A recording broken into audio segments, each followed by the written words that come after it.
అందరం కలిసి చదువుతున్నాం. నీవు నిత్యము నా కుడినట్లుగా నేను నీతిని బట్టి తీర్పు తీర్చడం వలనను దయాదాక్షిణ్యములు చూపుట వలనను నిన్ను ప్రధానము చేసుకుందును. నీవు యెహోవాను ఎరుగునట్లు నేను నమ్మకమును బట్టి నిన్ను ప్రధానము చేసుకుందును. మరొకసారి మనం అందరం కలిసి చదువుదాం. అందరి స్వరాలు వినబడలాగున దయచేసి స్వరం ఎత్తి చదువుతున్నాం పిల్లారా. 19వ వచనం హోషేయ గ్రంథం 2:19. నీవు నిత్యము నా కుడినట్లుగా నేను నీతిని బట్టి నిన్ను తీర్పు తీర్చడం వలనను దయాదాక్షిణ్యములు చూపుట వలనను నిన్ను ప్రధానము చేసుకున్నాను. నీవు యెహోవాకు ఎరుగునట్లు నేను నమ్మకమును బట్టి నిన్ను ప్రధానము చేసుకున్నాను. దేవుడు తన వాక్యంలో ఉనికిలో దీవించిన మా ప్రార్థన. ప్రేమ గల మా తండ్రి, పరిశుద్ధ సన్నిధిలో నాయన నీ మందిరంలో నీ సంఘంలో కనబడటానికి నాకు కూడా ఇచ్చినటువంటి ధన్యతను బట్టి నీకు వందనాలు. వీడంతో కలిసి సహవాసంలో ప్రభా నిన్ను ఆరాధించుటకు, నీ వాక్యము నేర్చుకోవటం ద్వారా ప్రభా నిన్ను ఘనపరచుటకు మీరే కృప దయచేయమని మీ దగ్గర హస్తాలకు మనం అప్పగించుకుంటున్నాం. అనకాపల్లిలోను ఇతర ప్రాంతాల్లో జరుగుతున్నటువంటి ఆరాధనలు కూడా మీరు దీవించుకొని అయ్యా మీ సహాయం కొరకు వేడుకుంటూ మమ్మల్ని అందరినీ మీ చేతులకు అప్పగించుకొని యేసుక్రీస్తు ప్రభు నామములో ప్రార్థించి వేడుకుంటున్నాం తండ్రి. హోషేయ గ్రంథము ఒక ప్రత్యేకమైన గ్రంథం. బైబిల్లో ఇలాంటి గ్రంథం మరొకటి లేదు. హోషేయ ప్రవక్త కూడా ఒక ప్రత్యేకమైన ప్రవక్త. ఈయన దేవుని వర్తమానాన్ని ప్రకటించడమే మాత్రమే కాదు, దేవుని వర్తమానాన్ని జీవించినటువంటి వ్యక్తి. దేవుడు తన ప్రేమను, ఇశ్రాయేలు పట్ల తనకున్నటువంటి ప్రేమను దేవుడు వెల్లడిపరచాలని ఆశపడి హోషేయకి ఒక పని అప్పగిస్తాడు. ఏమనంటే, నీవు వెళ్ళి ఒక వేశ్యను వివాహం చేసుకోమని.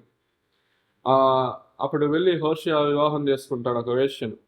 3 పిల్లలను కైన తర్వాత ఆమె మళ్ళా తన పాత వృత్తిలోకి, వేశ్య వృత్తిలోనికి వెళ్ళిపోతారు. వెళ్ళిపోయినప్పుడు దేవుడు చెప్తాను, నువ్వు మళ్ళా వెళ్ళి ఆమెను వెనక్కి తీసుకొని రావాలని చెప్పినప్పుడు వెళ్ళి తన డబ్బు ఇచ్చి ఆమెను విడిపించి విమోచించుకొని మరలా తన దగ్గరికి తీసుకొని వచ్చుకుంటాడు. ఎందుకు ఈ పనిని దేవుడు చెప్తా ఉన్నాడు?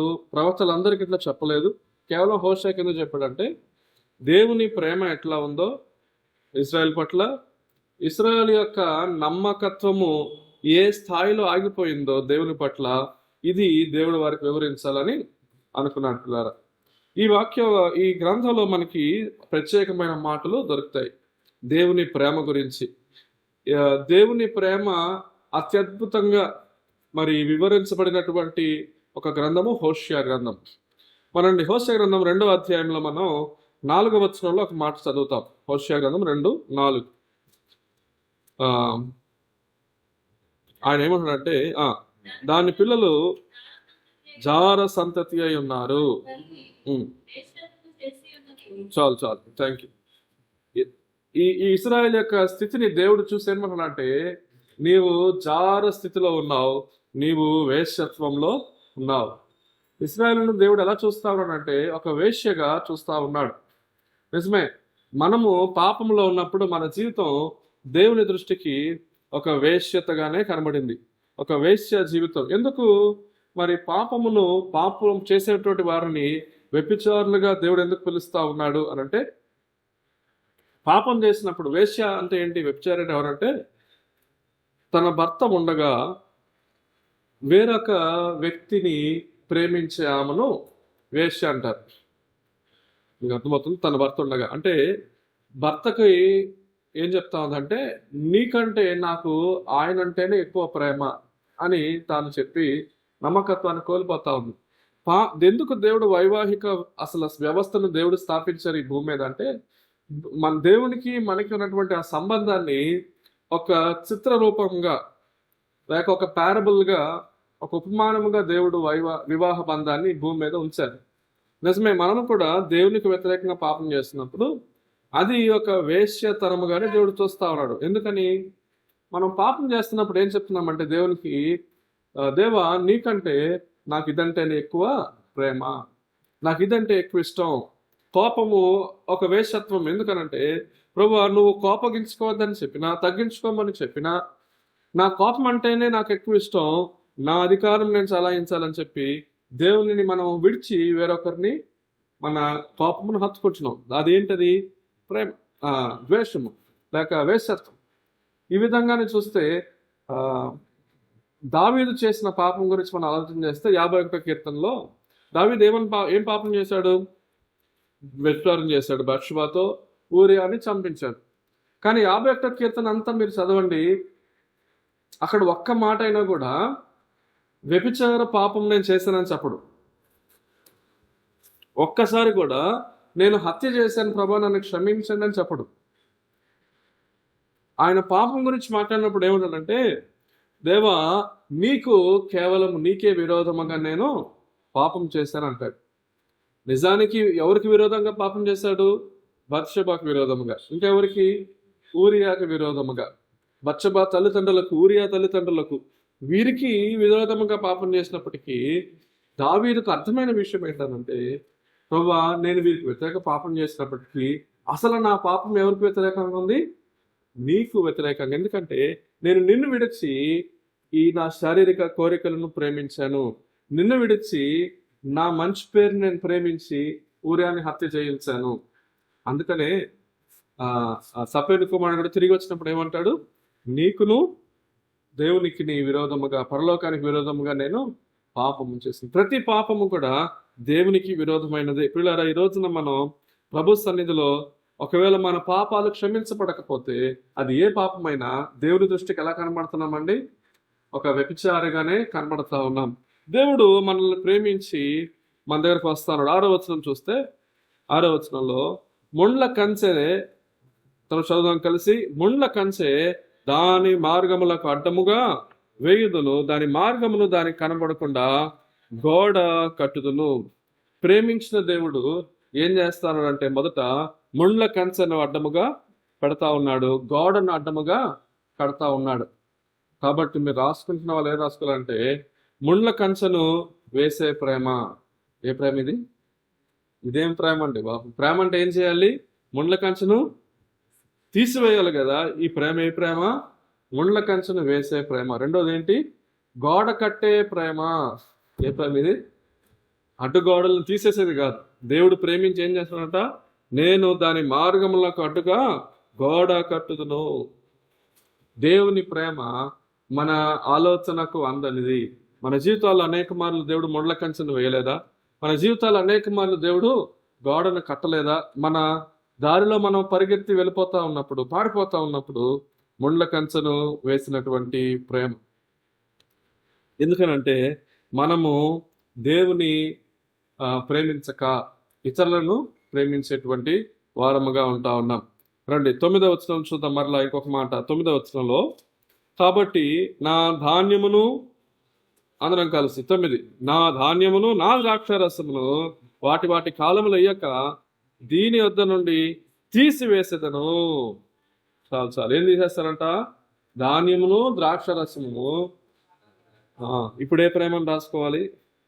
ధాన్యమును ద్రాక్షారసమును ఇచ్చే ప్రేమ, తీసేపేసే ప్రేమ. ఇదొక ప్రేమ అండి. ఈ ప్రేమ ఏ ప్రేమ? ధాన్యమును ద్రాక్షారసమును. మీకు అర్థమవుతున్నాయి ఈ మాటలు? మన దృష్టిలో ప్రేమ అంటే ఏంటి? ఇచ్చేదే కదా. ఇదేం ప్రేమ? ఇది వింతైన ప్రేమ.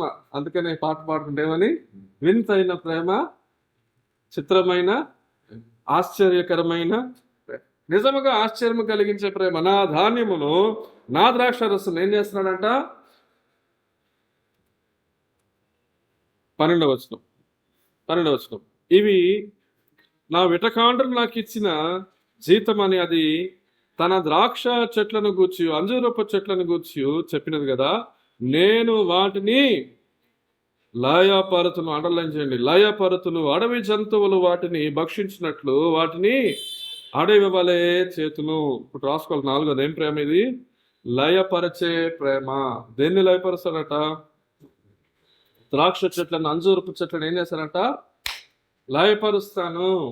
తన జీవితంలో ఏ విజయం లేకుండా దాన్ని తీసివేస్తాను, ఏ ఆశ లేకుండా దాన్ని తీసివేస్తాను, ఏ సంతోషం లేకుండా దాన్ని ఏం చేస్తానంటున్నాడు? ద్రాక్ష చెట్లు సంతోషానికి చిహ్నం అండి, అంజూరపు చెట్లు ఫలించుటకు, విజయానికి చిహ్నం అండి. వాటిని దేవుడు ఏం చేస్తానంటున్నాడు? ఎగ్జామ్లో ఫెయిల్ అవ్వదు. ఏమండి, ఎగ్జామ్స్లో పాస్ చేయనట్టు దేవుడు ఏం చేస్తున్నాడు? ఇట్ ఈస్ హియర్, బైబిల్లో ఉంది. ఎందుకు ప్రభా నేను ఎగ్జామ్స్, ఇదిగో వాక్యంలోనేమని, లయపరచుదును, తీసివేసేదను, అడ్డముగా గోడ కట్టేదను, ముళ్ళ కంచ వేసేదను. ఇదంతా చూస్తే ప్రేమ అనిపిస్తుందా? ఇది దేవుని ప్రేమ. ఇదేం ప్రేమ అండి? దేవుని ప్రేమ. ఎందుకో తెలుసా? మన హృదయము దేవుని మీద లేదు. మన హృదయము దేవుణ్ణి ప్రేమించట్లా, వేరొక దానిని ప్రేమిస్తుంది. బైబిల్లో నాకు అన్నిటికంటే భయం కలిగించిన ఒక మాట చెప్పిన. యవనంలో ఉన్నప్పుడు మరి నేను విన్న మాట, భయం కలిగించిన మాట. మొదటి రాజులు 11వ అధ్యాయము 3వ వచనంలో ఉంటుంది.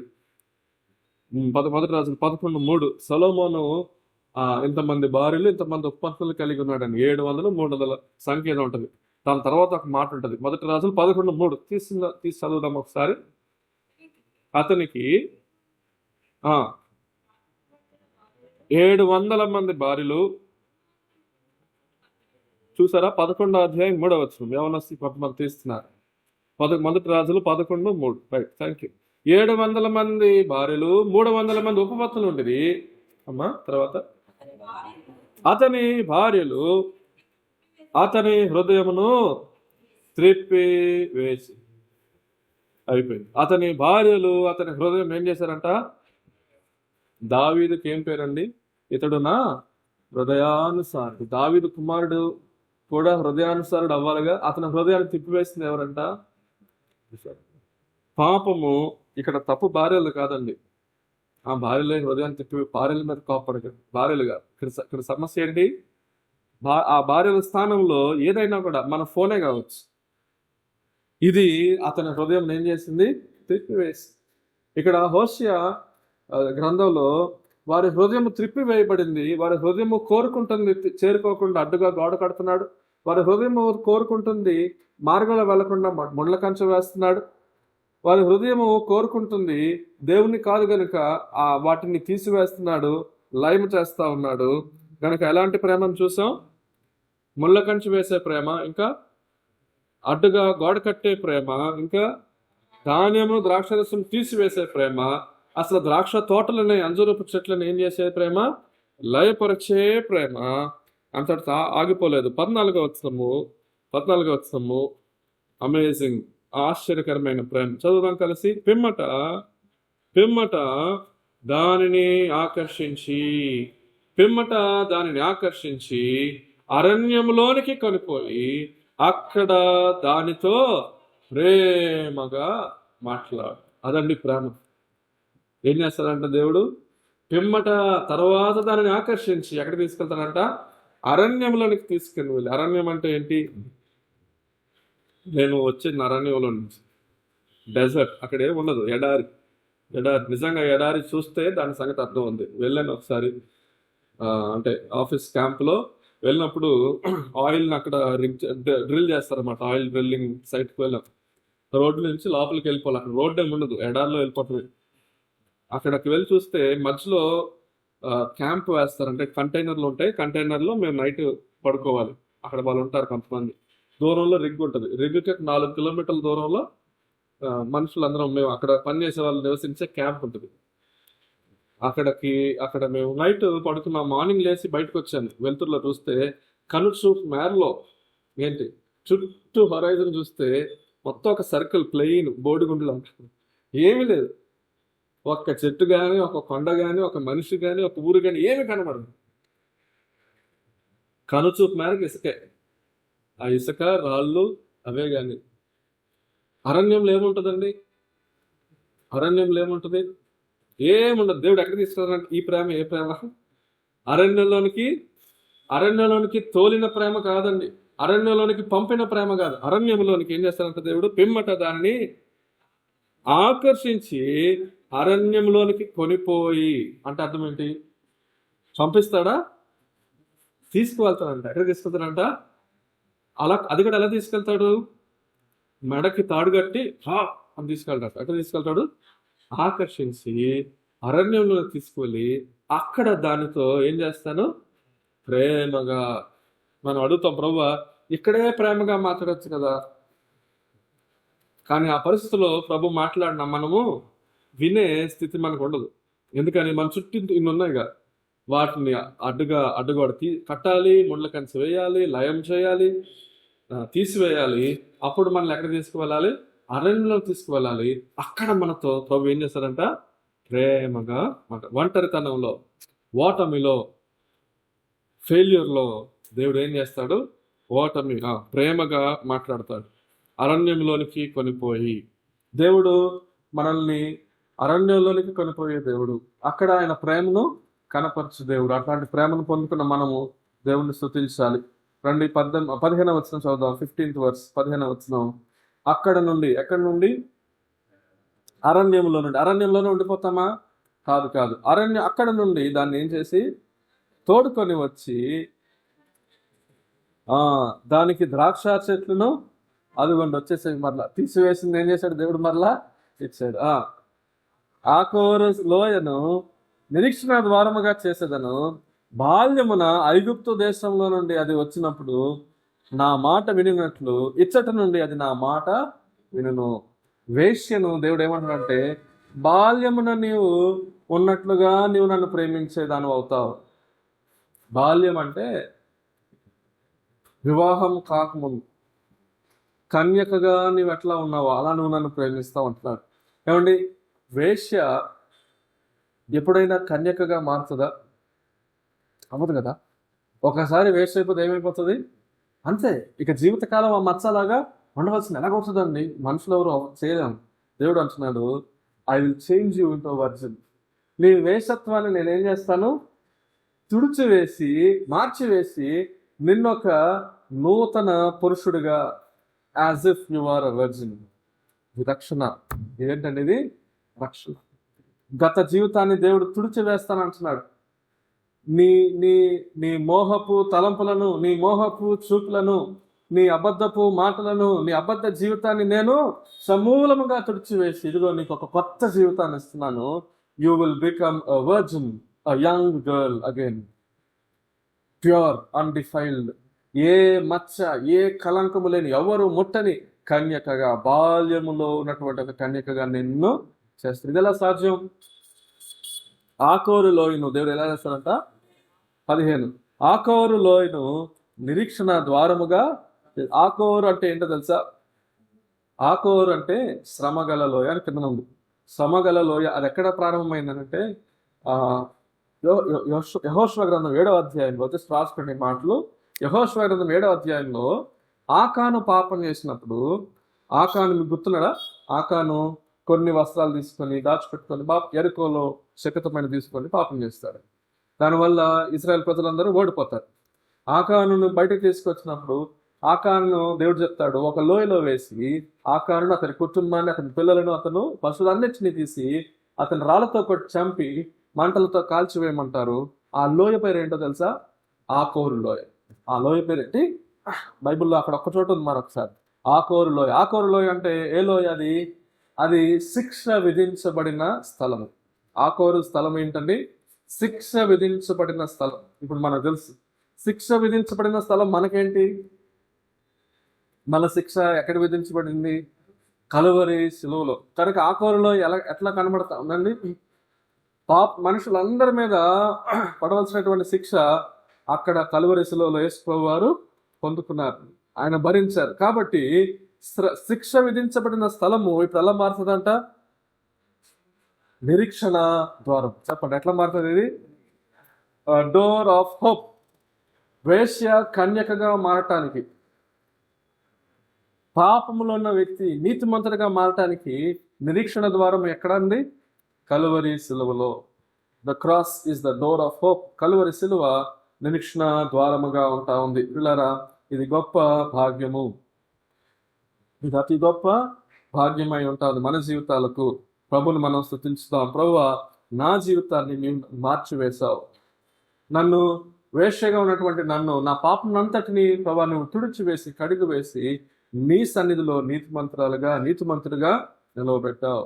మన పాపములు ఎంత ఎర్రనివైనను, రక్తం వలె ఎర్రనివైనను, అవి హిమము వలె తెంపు వలె ఎర్రవిగా ఉన్నను, అవి బొచ్చు వలె తెల్లనివి. అది ఇదిగో నీ పాపములను నేను ఎన్నటికీ నీ జ్ఞాపకం చేసుకున్నానని చెప్పిన ప్రభు, ఇదిగో తూర్పుకు పడమరి ఎంత దూరముగా ఉన్నదో నీకును నీ పాపమునకు అంత ఎడముగా కలగజేస్తున్నానని చెప్పిన ఇదిగో మనం గత జీవితాన్ని జ్ఞాపకం చేసుకుని ప్రభుని మనం స్తుతించుదాం. ఆయన మనల్ని కన్యకగా చేసుకొని ఉన్నాడు. కన్యకగా చేసుకోవటం మాత్రమే కాదు, ఇది గొప్ప విషయం అయినప్పటికీ ప్రభు చెప్తున్న ఇంకొక మాట, చివరి మాట ఏంటంటే 19:20 నీవు నిత్యము నాకుండునట్లు నేను నీతిని బట్టి తీర్పు తీర్చడం వలనను దయాదాక్షిణ్యములు చూపట వలనను నిన్ను, చెప్దాం ఈ మాట, నిన్ను అందరం గట్టిగా చెప్దాం. ఏం చెప్తున్నాను ఇప్పుడు? నిన్ను ప్రధానము చేస్తున్నాను. వేశ్య ఎలా మారింది? కన్యకగా. ఇప్పుడు ఈ కన్యక ఎలా మారింది? వధువుగా, పెండ్లి కుమార్తెగా మార్చారు. ఇప్పుడు ఈమెకు ఒక విలువ వచ్చేసింది. ఒకప్పుడు ఏంటండి? వేశ్య. ఎట్లా మార్చాడు? అసలు కన్యకగా మారడం ఏంటండి? అది సిలువ అద్భుతం, సిలువలో దేవుడు చేసిన కార్యం. ఇప్పుడు ఈ కన్యకను దేవుడు విడిచిపెట్టట్లా. ఏమంటున్నాడు? You are my bride. నేను నీతిని బట్టి తీర్పు తీర్చడం వలనను నా కుమారునికి, నా విశ్వాసత వలనను దయాదాక్షిణ్యం చూపటం వలనను నేను ఏం చేస్తాను అంటున్నాడు. ప్రధానం చేయటం అంటే అర్థం ఏంటి? ప్రధానం చేయటం అంటే చేయి పట్టుకోవటం. చేయి పట్టుకొని నీవు నా దానవే, ఇక నేను నిన్ను విడిచేది లేదు. యు ఆర్ మైన్, నీవు నా భార్య అని చెప్తాం. ప్రభు అంటున్నాడు, నీవు 20 నీవు యెహోవాను ఎరుగునట్లు నేను నమ్మకమును బట్టి నిన్ను ప్రధానము చేస్తున్నాను. మన భాగ్యము గొప్పది. సంఘముగా కూర్చున్నటువంటి మనము ఒకప్పుడు ఎట్లాంటి వారు నుండి వేశ్య జీవితంలో ఉన్నవారు. ప్రభు మనల్ని కన్యకగా చేసి ఇప్పుడు ఆయన ఏం చేస్తున్నాడు? ప్రధానం చేసుకుని పరిశుద్ధాత్మను మనలో ఉంచి ఆయన ఆయన ఆయన ఆయన మనలను తన స్వాస్థ్యముగా చేసుకున్నాడు. ఎట్లా అంటే ఆయన ఆత్మను మనలో ఉంచడం ద్వారా మనలను తన వారిగా చేసుకుని సంచకరువుగా ఆత్మను పంపి, ఇదిగో ఆయన ఎన్నడూ విడువని ఎడబాయినని వెడంబడిక మనతో చేసుకున్నాడు.